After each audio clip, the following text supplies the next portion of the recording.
alaikum warahmatullahi wabarakatuh. Alhamdulillah yau muna rana ta Juma'a kenan wanda yake 19 ga watan Ramadan. Hijiran manzon Allah sallallahu alaihi wasallam shekara ta 1445 wanda yake daidai da 29 ga watan Mart shekara ta 2024 miladiya. A yau insha Allah za mu ci gaba daga aya ta 139 a cikin suratul Nisa'i.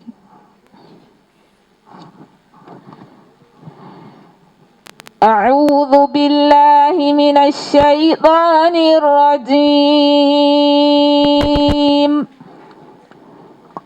بسم الله الرحمن الرحيم. وإن يتفرقا يغن الله كلا من سعته وكان الله واسعا حكيما. أعوذ بالله من الشيطان الرجيم. بسم الله الرحمن الرحيم. الحمد لله رب العالمين الرحمن الرحيم مالك يوم الدين. إياك نعبد وإياك نستعين. اهدنا الصراط المستقيم صراط الذين أنعمت عليهم غير المغضوب عليهم ولا الضالين آمين. اللهم صل على سيدنا محمد الفاتح لما أغلق والخاتم لما سبق ناصر الحق بالحق والهادي إلى صراطك المستقيم وعلى آله حق قدره ومقداره العظيم. سبحان ربك رب العزة عما يصفون وسلام على المرسلين والحمد لله رب العالمين. Assalamu alaikum wa rahmatullahi wa barakatuh. Wa in yatafarraqa yughnillahu kullam min sa'ati wa kana Allahu wasi'an hakima. Mun ji yanda manzo Allah sallallahu alaihi wasallama aya ta sauka akan shi tsakaninsa da iyalinsa sai da Saudat radiyallahu ta'ala anha. Da irin yadda sai da Aisha radiyallahu ta'ala anha ta gabatar da irin yadda manzo Allah sallallahu alaihi wasallama yake adalci a cikin matansa duk da cewa Allah ya bashi lamuni yayi abin da yake so din, cewa turji man tasha'u minhunna wa tu'wi ilayka man tasha, amma saboda koyar da duniya adalci Allah subhanahu wata'ala ya sanya manzo Allah sallallahu alaihi wasallam yana ƙoƙarin kamantawa kowace kuma ya kasance ta ji daidan cewa an kyautata mata. Shehu Ibrahim radiyallahu ta'ala anhu yana cewa lallai yanda manzo Allah sallallahu alaihi wasallam ya faɗa cewa mata suna da raunin hankali, suna da raunin addini, to lallai sai an yi haƙuri da su, domin idan aka yi haƙuri akwai ribobi da yawa wanda ake samu. Har ya ba mu ƙissar da ya zauna da matar shi a cikin damuwar da take sa shi har ta rasu. Muka ji yanda Allah subhanahu wata'ala ya nuna mashi a mafarki irin alkhairan da yake samu saboda haƙurin da ya yi ko a tsawon lokaci da wannan mata tashi, har Allah ya sanya rayuwarta ta ƙare yana tare da ita, bai rabu da ita ba har ta rasu.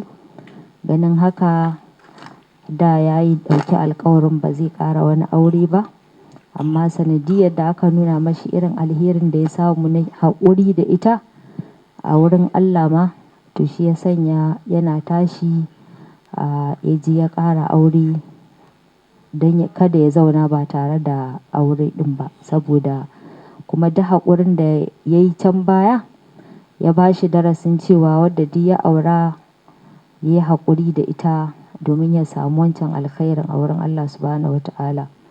Yana cewa su mata idan suka yi wauta ko suka yi abin da ba shi ba ne, idan ka yi haƙuri da su to lallai ka kuɓutar da dabbobin gidan su ma, domin wasu matan saboda raunin hankali da kuma ƙarin rauni irin nasu, idan aka yi masa laifi ko wani kuskure ya gitta, to ranar dabbobin gidan ma sai sun gane akwai wani abu, ma'ana zai iya yiwuwa har azumi ake za a sa su, ma'ana an hana su abinci.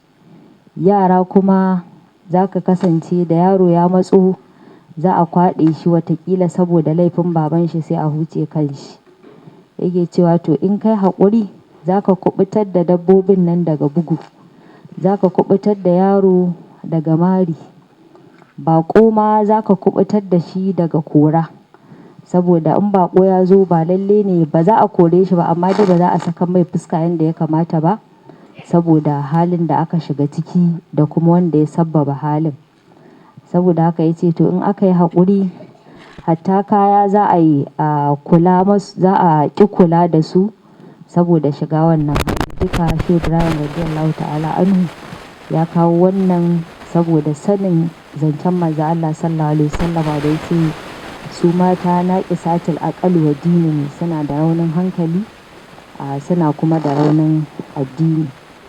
To har da haka da cewa ita sayyida Saudat radiyallahu anha abin kawo neman sulhunta ga manzo Allah sallallahu alaihi wasallama, shi ma ya karantar da duniya cewa za a iya yin haka, mace ta sarayar da halin da abin nan, ta sarayar da haƙƙinta, ta haƙura ta yafe saboda neman zaman lafiya da neman rufin asiri. To har haka dai Allah ta'ala ya kawo inda yake cewa wa in yatafarraqa yughnillahu kullam min sa'ati. Idan har ta kai ga rabuwa, imma dai ita ɗaya tsakaninta da mai gidanta, ko kuma tsakaninta da wasu ne wanda dai duka shi ne ya haɗa su, tunda dai manzo Allah sallallahu alaihi wasallam yana cewa Allahumma haza ismi fi ma amliku fala talumni fi ma tamliku wala amliku. Kuma yana gaya wa Allah cewa ga iya abin da yayi, tunda Allah ya ce ba za a iya daidaitawa aikin zuciya ba na soyayya. To in har ta kai duka wa'incan hanyoyin da za a bi sun an bi na nasiha da ƙauracewa, sannan bugu an yi duk ba a yi ba, har aka zo aka zanna sulhu, an yi sulha bainahuma sulha wa sulhu khair. To shine Allah ta'ala yake cewa in ya tafarraqa, in har aka zamo ya kasance an kai ga rabuwa wanda ba shine abin da Allah ya fi so ba, Allah yana son hakan ne sai in babu makawa da yin haka. Wa in ya tafarraqa yughnillahu kullam min sa'ati, Allah zai yalwata kowane ɗaya daga cikinsu daga yalwar falalarsa. Wa kana Allahu wasi'an hakima, lalle Allah ta'ala mayalwaci ne, yana da yalwar komai, sannan kuma gwani ne mai hikima a cikin dukkan abin da ya aiwatar. Idan an rabu, to ita Allah ta'ala daga falalarsa yana da bayinsa maza masu yawa, sai ya zaɓa mata wanda yake santa, wanda zai darata ta kuma su zauna lafiya. Haka kuma shi ma daga falala Allah yana da bayinsa masu yawa mata, sai ya zaɓa mashi wacce ita ma take son shi, za a zauna lafiya a darata juna a ci gaba da rayuwa. Saboda haka Allah ya ce Allahu kullam min sa'ati wa kana Allahu wasi'an hakima. Allah mayalwaci ne, abinda duk ya kuntata to Allah akwai yalwa a wajensa, kuma duk aikin da ya kasance an tashi kayan sai akan zartar da hukunci a kansa. Allah gafarta mana.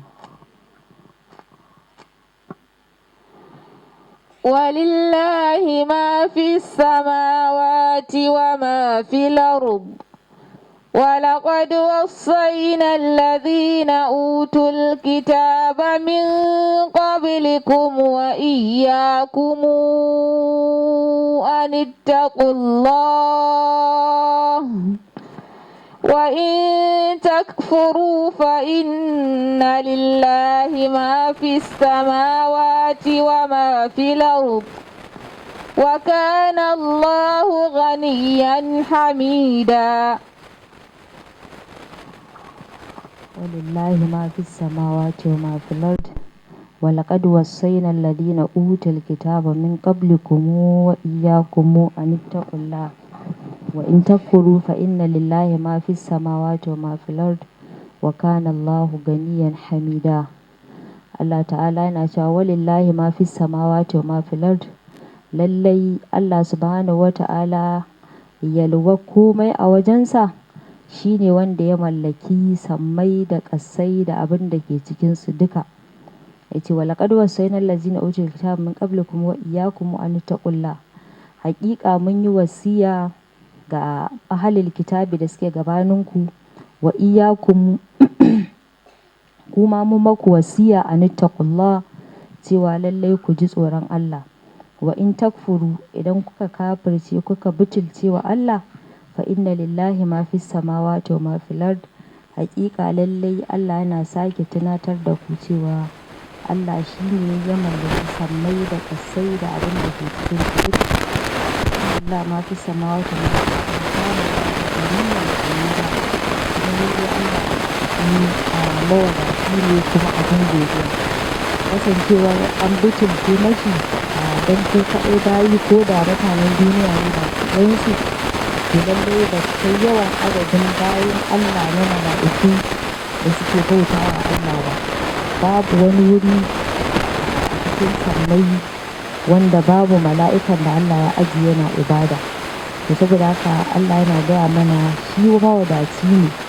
Ibadan mu ba za ta ƙara mashi komai ba daga cikin mulkinsa.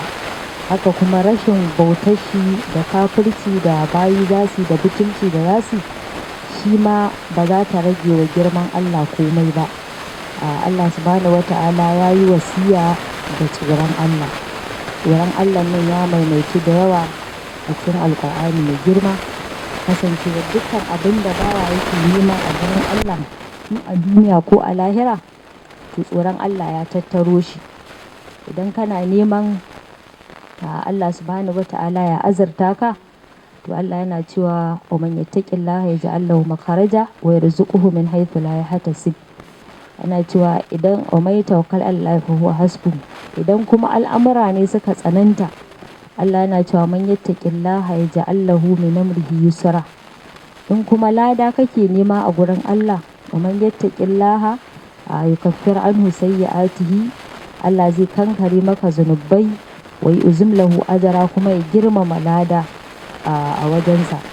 Idan kuma ilimi kake nema, Allah subhanahu wata'ala in ka ji tsoronsa, to shine wanda zai zamo malaminka, yana sanar da kai abin da baka sani ba. Wattaqullaha wa yu'allimukumullah. Haka kuma idan kuma kana nema Allah ya taimake ka ne akan makiya, to Allah subhanahu wata'ala yana cewa wa in tasbiru wa tattaqu, in kuka ji tsoron Allah kuka yi haƙuri, to lalle Allah zai rinjayar da ku. In kuma aljannar Allah kake nema, Allah yana cewa tilkal jannatu allati nurithu min ibadina man kana taqiya. To duka dai tsoron Allah ya tattaro alkhairan duniya da lahira a ciki. Ma'anan tsoron Allah, ka yi ƙoƙarin kamanta umarnin Allah da kuma nisantar hane-hanensa. Allah yana ce mana ya yi wasiya ga ahlul kitabi gabaninmu da wannan wasiya ta tsoron Allah. Haka kuma mu ma ma'abuta alƙur'ani, Allah ta'ala ya yi mana wasiya da mu ji tsoronsa. Lokacin da wani daga cikin kafirai, Allah ya la'ance shi, ya bugi sayyidina Aliyu karamallahu wajahu, ya kasance wannan bugu da ya kai ma sayyidina Aliyu da makami har sai da ya suma. To sai ya kasance ya zama shine sanadiyan barin duniyarsa. Sayyidina Aliyu karamallahu wajahu aka ɗauke shi aka shigar da shi gida saboda wannan hali da ya shiga. Yayin da ya falko, yana ganin cewa lalle wannan rana ita ce ranar rayuwar shi ta ƙarshe a duniya. Don haka sai tattaro ya ce a kirawo mishi 'ya'yan shi, yana so ya gabatar musu da wasiya. Da aka kirawo su yake gaya musu, to ya ku 'ya'yana, ina muku wasiya ku ji tsoron Allah a fili da ɓoye, domin yin haka shine tsoron Allah na gaskiya.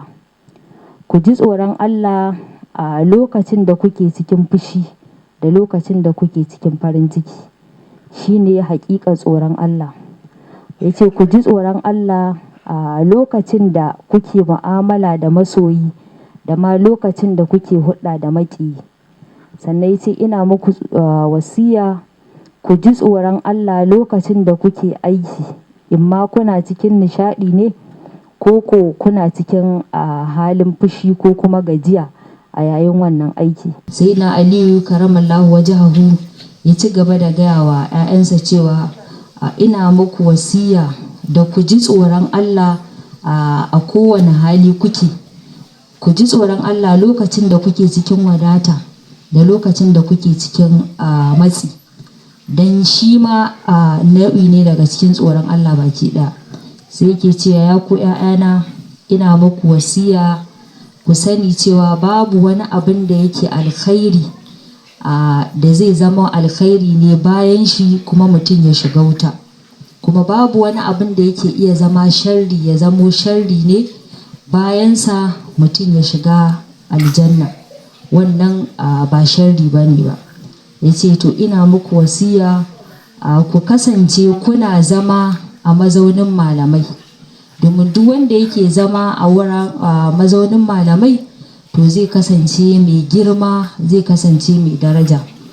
Kuma ina hanin ku da zama tare da ƙasƙantattun mutane. Zama da ƙasƙantattun mutane yana kai ga mutum ya zamo ya wulaƙanta. Sannan ya ci gaba da gaya masu yana cewa ya ku 'ya'yana lallai wanda duk ya gina rijiya wa ɗan uwansa, ma'ana ya gina rami saboda ɗan uwansa ya faɗa, to lallai shi ne zai fara faɗawa ciki. Saboda Hausawa ma suna cewa idan za ka gina ramin mugunta ka gina shi gajeri, zai iya kasancewa ka faɗa. To shine sai na Ali karamallahu wajahu ya ce wanda duk ya gina rami dan ɗan uwan shi ya faɗa, to lallai shi ne wanda zai faɗa ciki. Ya ce to haƙiƙa aljanna ta yi daɗi ga mutumin da ya zamo yana jin tsoron Allah. Aljanna ta yi daɗi ga mutumin da ya zamo yake yin aiki don Allah, sannan yake soyayya don Allah, yake ƙiyayya don Allah, yake karɓa domin Allah kuma ya bayar domin Allah. Ya ce to wannan shine abin da nake gaya muku ku riƙe shi a matsayin wasiya a gare ku. Wannan mu ma wasiya ce sayyidina Aliyu karamallahu wajahu yayi ma dukkan musulmi baki ɗaya. Allah ya sanya mu zamo muna ji da kunnuwa na basira, albarka annabi sallallahu alaihi wasallam. ولله ما في السماوات وما في الأرض وكفى بالله وكيلا. ولله ما في السماوات وما في الأرض وكفى بالله وكيلا. Hakika Allah shine yake mallakar sammai da ƙasai, kuma Allah ya isa ya zamo wakili mai kiyayewa a bisa dukkan komai. Ma'ana duk abin da bawa zai yi na aikin alkhairi to ya sani alkhairin nan kansa yake dawowa, idan kuma akasin haka shi ma a gare shi yake dawowa. Domin dukkanin ni'ima da alkhairai Allah ya riga ya tattara wa mutum yayin da ya halicce ka, ya saukar da kai duniya, ya baka lafiya. Idan ka gode to lalle ya ce wa man shakara fa inna ma yashkuru li nafsi wa man kafara fa inna rabbi ganiyyun hamid. In ka butulce to Allah mawadaci ne, kuma dama ko baka gode mashi shi abin godewa ne. Yana cewa in min shay'in illa yusabbihu bihamdi. Komi ma ba cikin halitta masu hankali ba, komi ma Allah ya ce yana tasbihi, yana gode masa. To kai mutum ɗan adam ko kuma kai halitta Allah a matsayinka ɗan adam ne ko aljani, in baka gode ma Allah ba to godiyarka ko rashin godiyarka ba za ta cutar ma Allah da komai ba. Allah gafarta mana.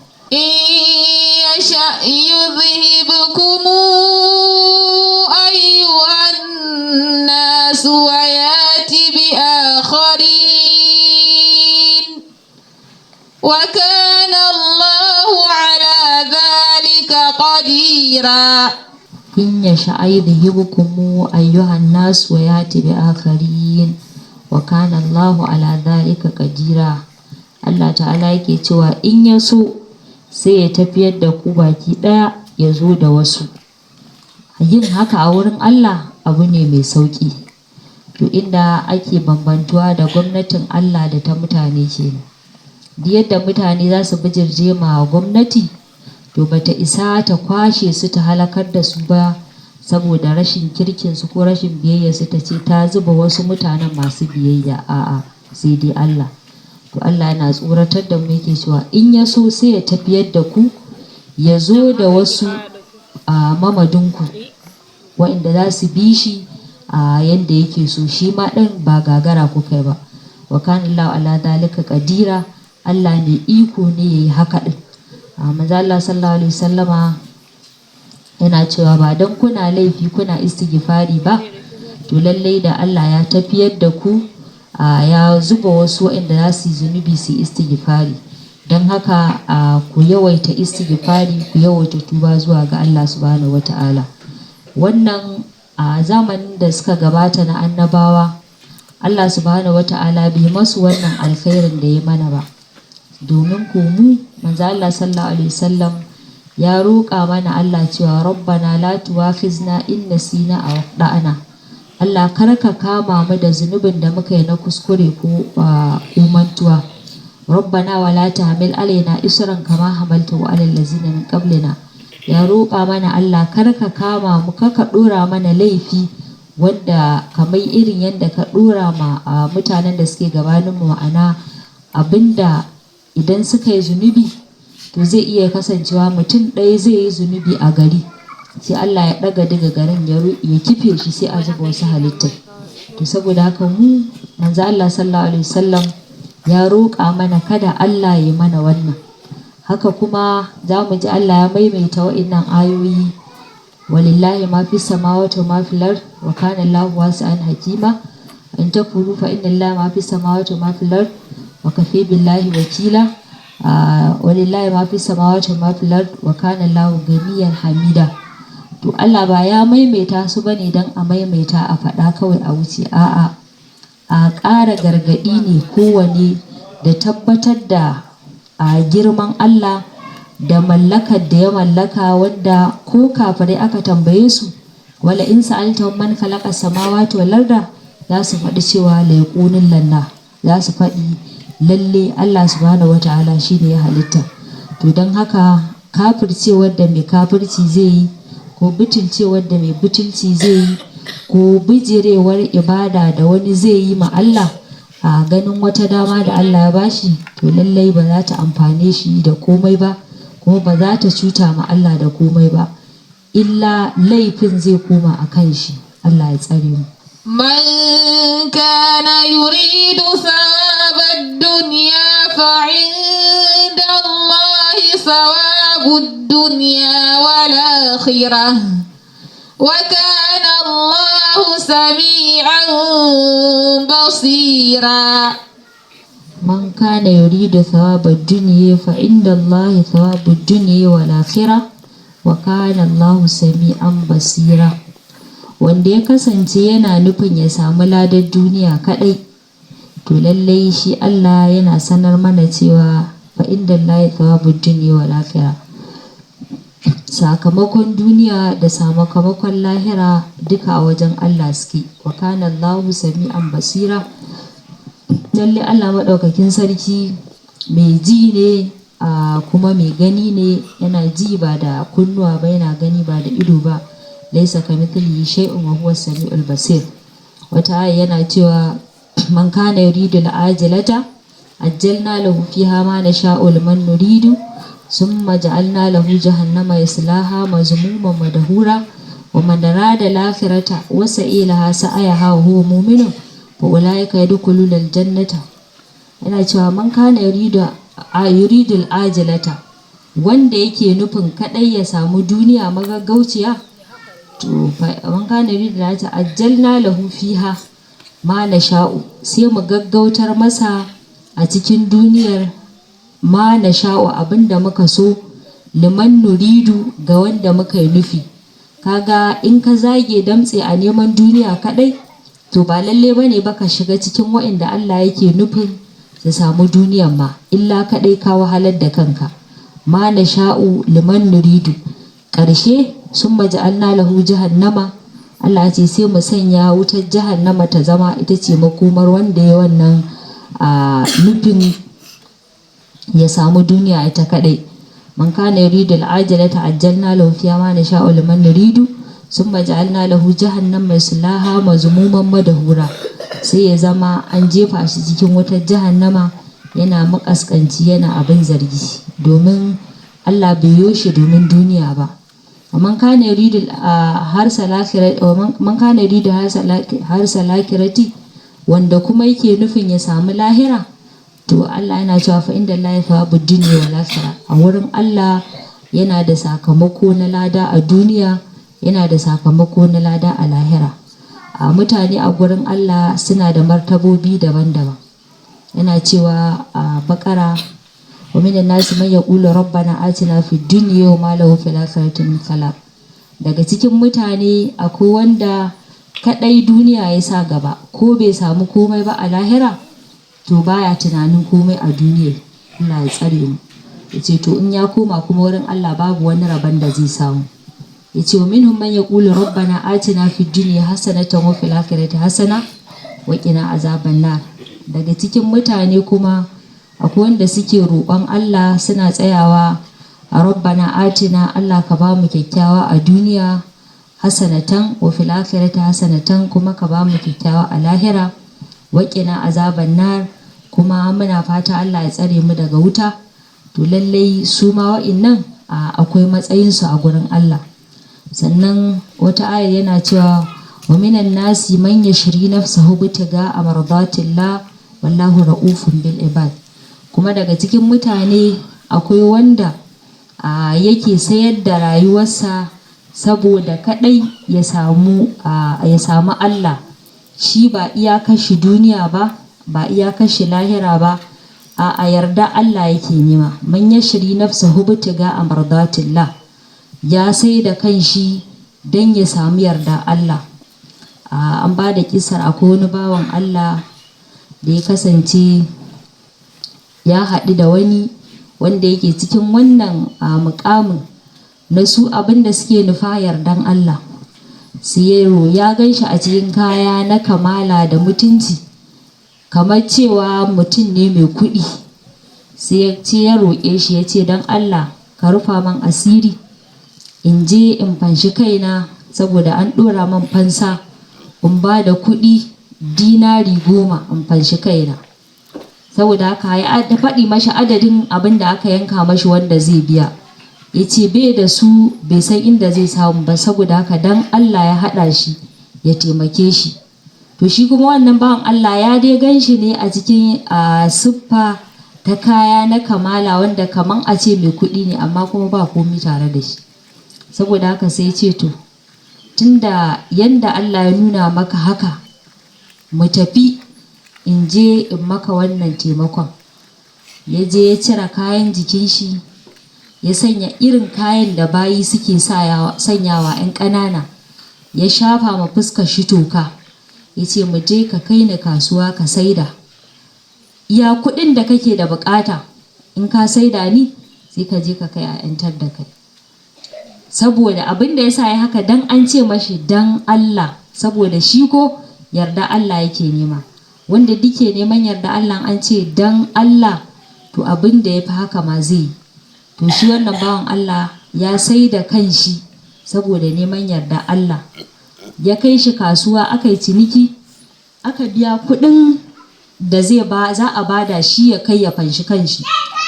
Saboda haka wanda ya saye shi ya kalle shi da siffa ta kamala, sai ya sama mashi masauki mai kyau, ya aje shi a cikin gidan shi.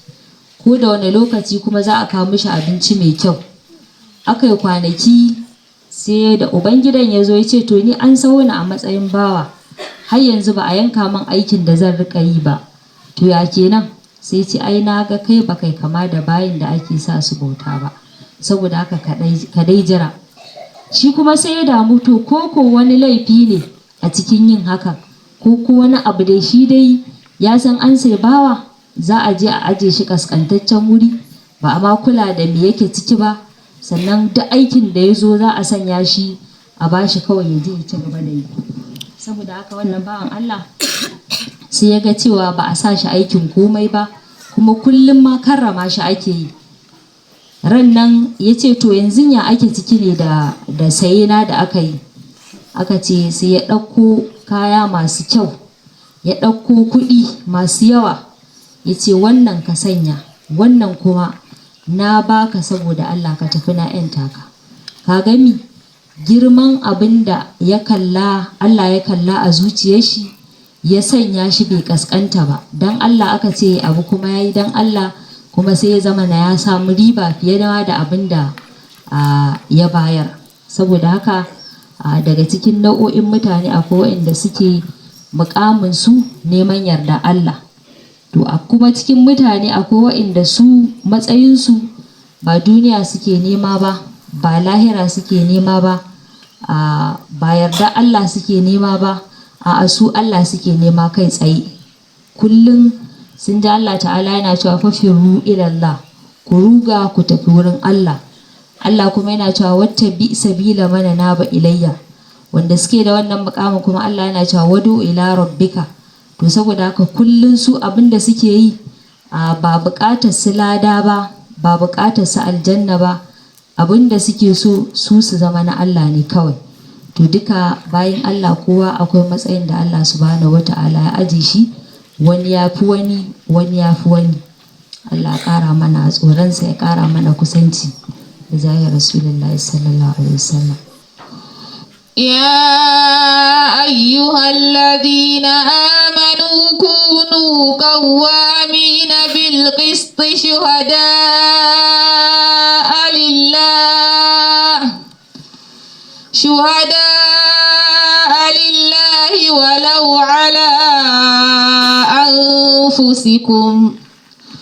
ولو على أنفسكم أو الوالدين والأقربين إن يكن غنيا أو فقيرا فالله أولى بهما فلا تتبعوا الهوى أن تعدلوا وإن تلووا أو تعرضوا فإن الله كان بما تعملون خبيرا.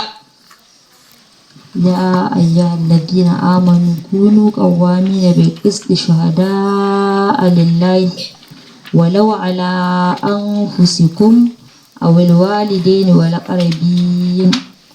يا أيها الذين آمنوا كونوا قوامين بالقسط شهداء لله ولو على أنفسكم أو الوالدين والأقربين إن يكن غنيا أو فقيرا فالله أولى بهما فلا تتبعوا الهوى أن تعدلوا وإن تلوا أو تعرضوا فإن الله كان بما تعملون خبيرا. Allah subhanahu wata'ala yana kiran mu zuwa ga yin gaskiya da tsaya ma gaskiya da adalci. Yana cewa ya ku muminai kunu qawwamina bil qisti, ku zamo masu tsayuwa da adalci. Walau ala anfusikum, ko da akan kanku ne shari'a ta kama ko hukunci ya kama, to ku dai adalci ku faɗi gaskiya. Awil walidaini, ko da akan iyayenku ne ku faɗi gaskiya. Wala qarabina, ko da akan ƴan uwanku ne ku faɗi gaskiya. In yakun ganiya nau faqiran, idan ya kasance wanda zaka yi mashaida mawadaci ne, ganiyan, to lallai fallahu auli bihi, Allah shi ne mafi wadatattu akan wanda kake ganin mawadaci ne. Watakila idan ka yi shaida a kan shi ya rasa wani abu ko ya shiga hali zai hana ka alkhairi ko abin da ya kama da haka, to ka sani Allah shi ne mafi wadatar dukkan masu wadata, kuma shi ke wadata wadatattu. Fa in yakun ganiyan aw faqiran ko kuma wanda ya kasance matalauci ne za ka yi masa shaida, to lallai ka sani fallahu aule bihima, Allah shine mafi cancanta a kansu da shi mawadacin da wanda yake fakiri. In tausayin shi kake ji, to ai Allahn da ya halicce shi ya fi ka jin tausayinsa. Allahn da ya halicce shi shine ya yi shi a haka. Idan ka ce bari ka canza gaskiya ko ka yi wani abu na zalunci don shi ya fita, to in Allah bai nufi ya fita ba ko ya wadatu, to ƙoƙarinka ba zai wadata shi ba, ko kuma yana cikin halin kunci, taimakonka ba zai fidda shi daga cikin halin kunci ba, matuƙar a kauce ma gaskiya aka ko kuma an zalunci wani ne. To Allah yana cewa in yakun ganiyan aw faqiran, in mawadaci ne ko kuma mabukaci ne, Allahu aule bihima, dukkan su Allah shine ya fi cancanta ka duba ka yi abin da za ka yi domin shi, ba don wancan wadata tashi ba kuma shi wancan talaucin shi ba. fa in takfuru fa inna Allahu aule bihima wala tattabi'il hawa an ta'dilu, kar ku bi soye-soyen zuciya ku ƙi yin adalci. Wa in talu aw tu'ridu, idan kuka kauce kuka bada baya, fa inna Allah kana bima ta'maluna khabira, lalle Allah subhanahu wata'ala masani ne mai bada labari akan abin da kuka kasance kuna aiwatarwa. Akwai irin wannan ayar wadda ita ma tana cewa ayyuhal ladzina amanu kunu qawwamina lillahi shuhada'a bil qisti wa la yajrimannakum shana'ani qaumin ala alla ta'dilu i'dilu huwa aqrabu littaqwa. Yana cewa ku zamo masu tsayawa da adalci, kunu qawwamina lillahi shuhada'a bil qisti wa la yajrimannakum shana'ani qaumin, kada gaba ko kiyayya da wasu mutane ta kai ku ala Allah ta'adilu ku ƙi yin adalci. Allah ya ce idilu, ku yi adalci, huwa aqrabu littaqwa, shine mafi kusa da tsoron Allah. Wani bawan Allah wanda yake ba musulmi ba, da ya ji an faɗi wannan hukuncin yake tambaya, wai a cikin addinin ku aka samu wannan?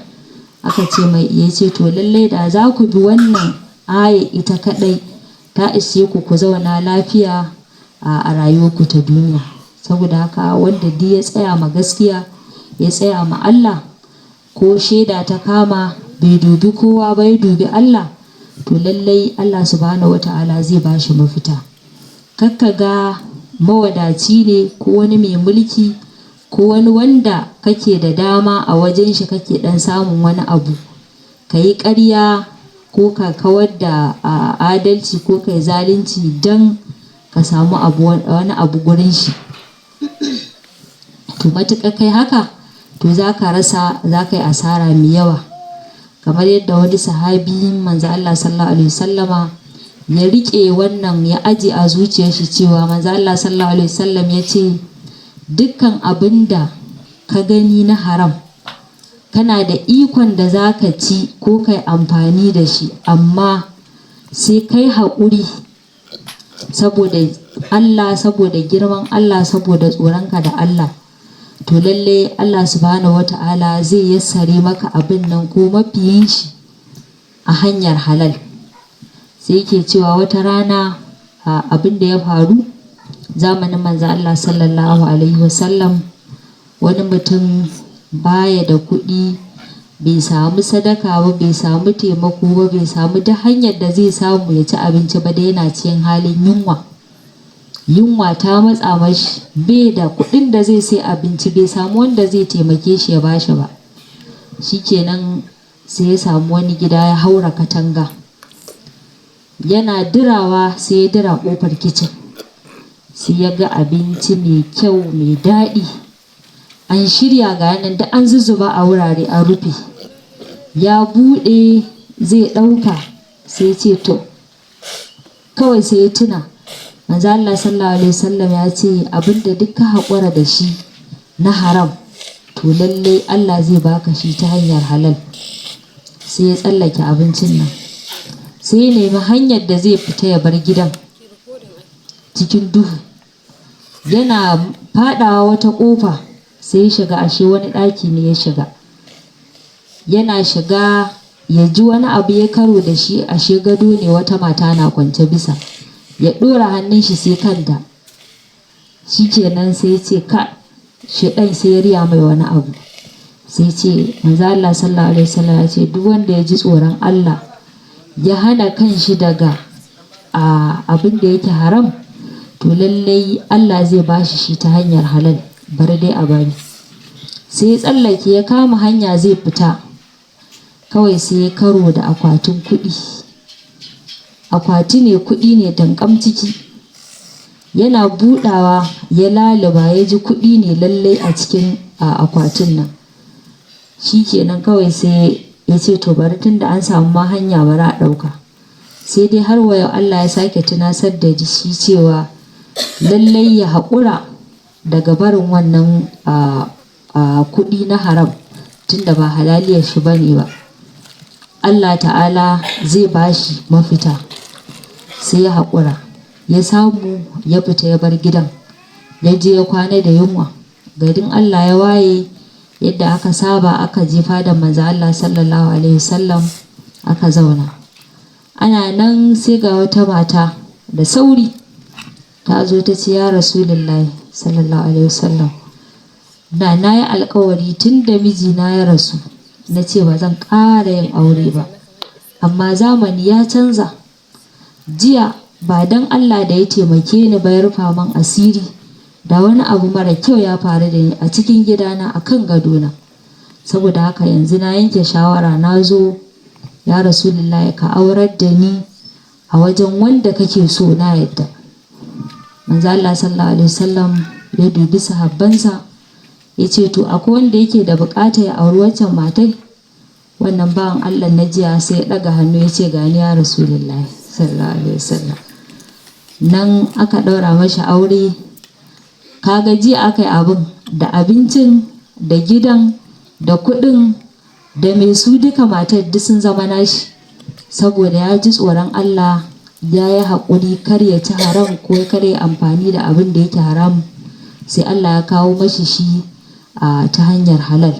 Saboda haka duk hukuncin da ya kawo ka ji tsoron Allah. Allah ya ce ko kan kanka ne ka haɗi gaskiya, ko kan iyayenka ne ka faɗi gaskiya, ko kan ƴan uwanka ne ka faɗi gaskiya, ko akan wani wanda yake taimakonka ne saboda kar ya hana ka alkhairi ka faɗi gaskiya, ko akan wanda kake jin tausan shi ne kake taimakon shi ka faɗi gaskiya. Duka wa'innan Allah subhanahu wata'ala duk sanda kake masu ya fi ka san su, duk tausayinsu da kake yi ya fi ka tausayinsu. Lallai manzo Allah sallallahu alaihi wasallam yake cewa alaikum bisidiki, alaikum bisidiki, alaikum bisidiki. Na hore ku ku riƙe gaskiya, na hore ku ku riƙe gaskiya. Abinda nake muku wasiya da shi dai ku riƙe gaskiya. Fa inna sidika yahdi ilal bir, domin gaskiya tana shiryarwa ta kai ga mutum zuwa ga alkhairi.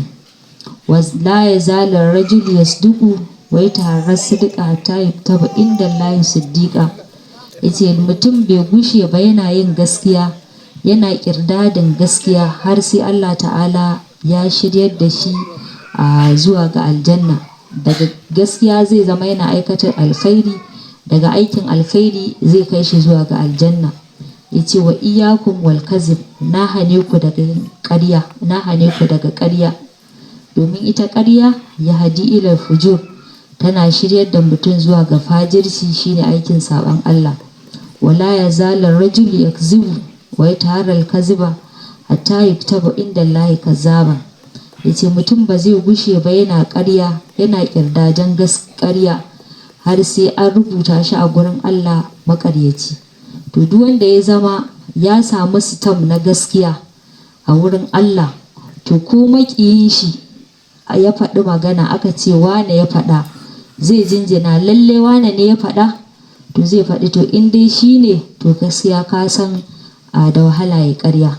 Haka kuma in mutum ya samu sitam na ƙarya, komin soyayya shi da masoyin shi in ya faɗi magana, to lallai za ka ji an ce to ban sani ba ko irin zajjitukan shi ne dai, amma dai an san ba mai ma'abucin faɗin gaskiya ba ne.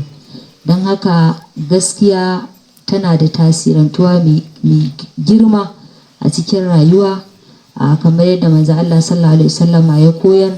Daga nan ka zama kana aikata alkhairi har ka zamo ka samu shiga cikin rahama Allah, ka zama dan aljanna.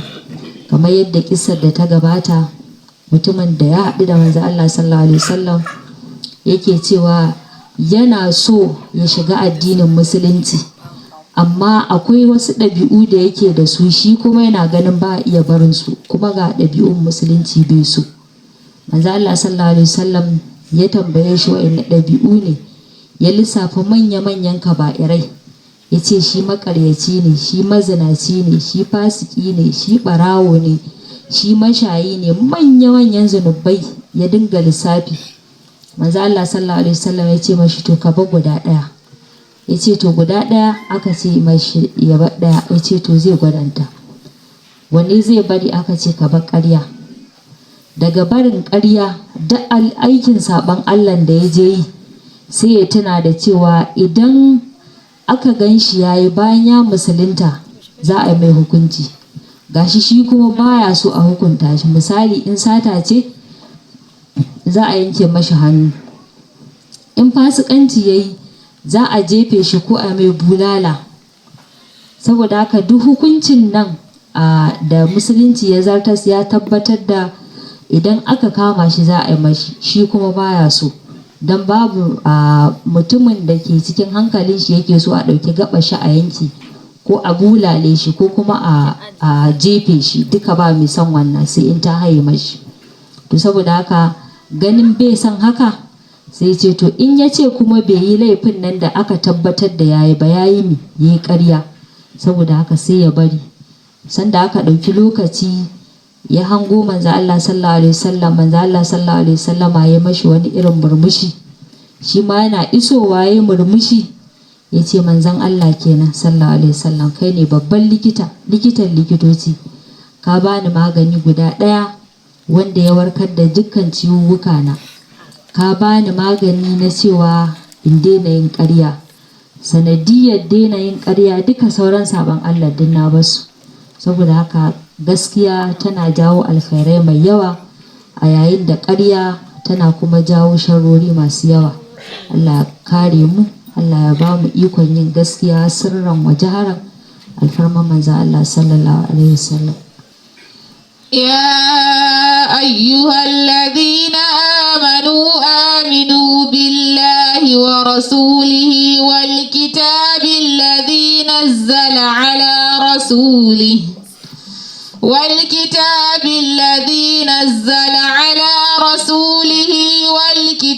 الذي أنزل من قبل، ومن يكفر بالله وملائكته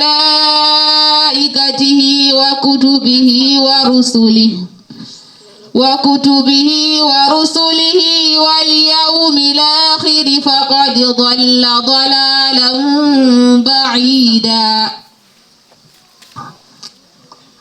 يا أيها الذين آمنوا بالله ورسوله والكتاب الذي نزل على رسوله والكتاب الذي أنزل من قبل، ومن يكفر بالله وملائكته وكتبه ورسله واليوم الآخر فقد ضل ضلالا بعيدا.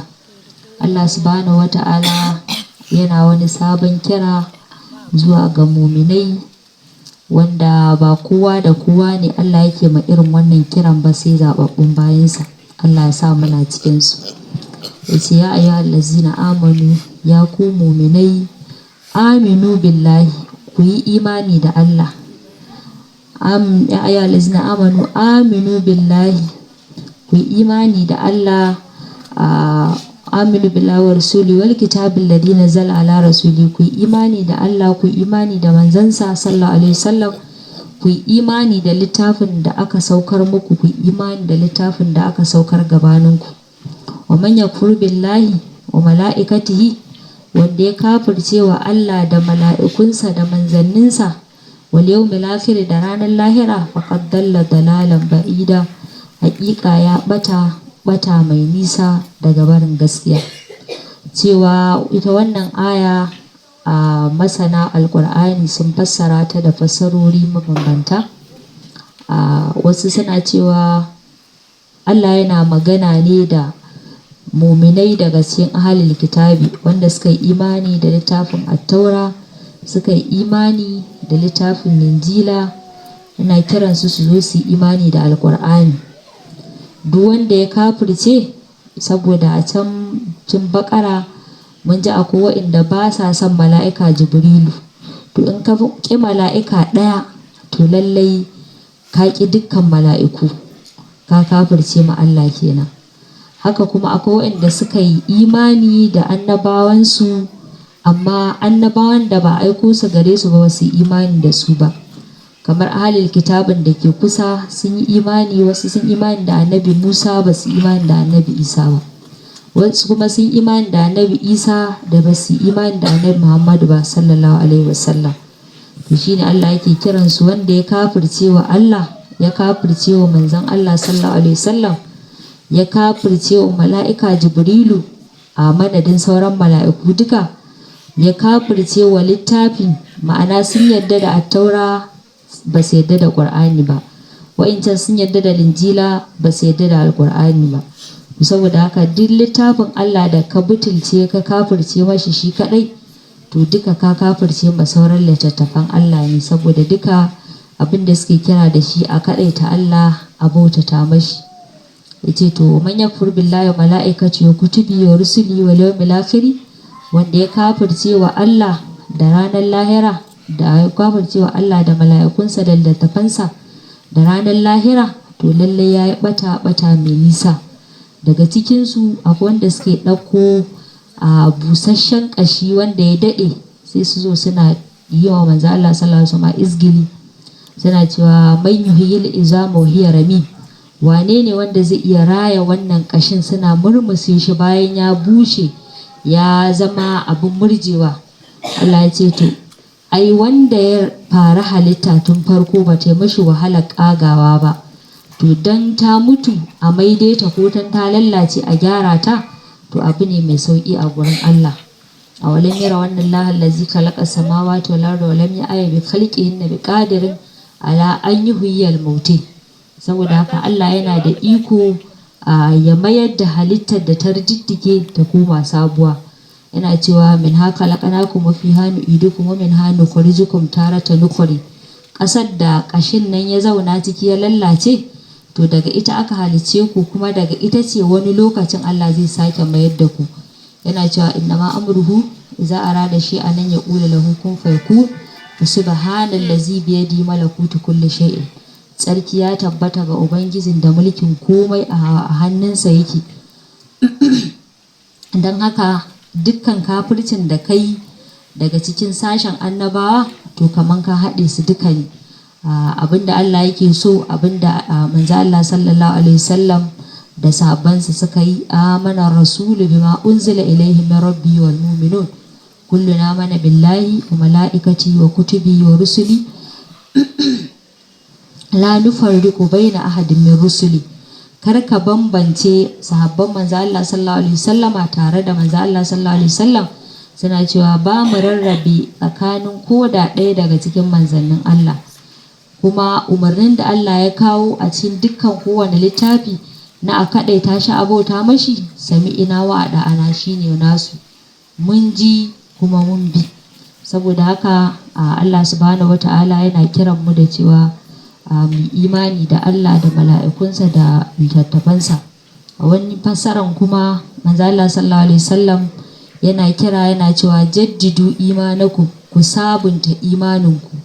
Ma'ana bayan ayyukan da Allah ya farlanta maka, to ka ɗauki kuma wata hanya wadda za ka farlanta ma kanka wasu ayyuka wanda za ka samu kusanci da Allah da su. Shine Allah yana cewa fa man sha'a ittakhadha ila rabbihi sabila, wanda ya so in ya ga dama ya kama hanyar da zai koma zuwa ga ubangijin shi. Shine misali zikirorin da ake bayarwa a cikin ɗariƙun waliyai, istighfari, salati, hailala, ka ɗaukan makanka alƙawari kullum za ka yi wani adadi a wasu lokuta wanda babu fashi. To saboda haka duk abin da zai zo, da abin da zai faru, kai ka riga ka koma gurin Allah, kullum kana tare da zikiri. Allah ta'ala yana cewa ana jalisu man zakarani, ni abokin zaman wanda yake ambatona ne. To kullum kana zikiri, kana tare da Allah. In rishin lafiya ta zo, daman kana tare da Allah, ya ci tadda ka wurin Allah.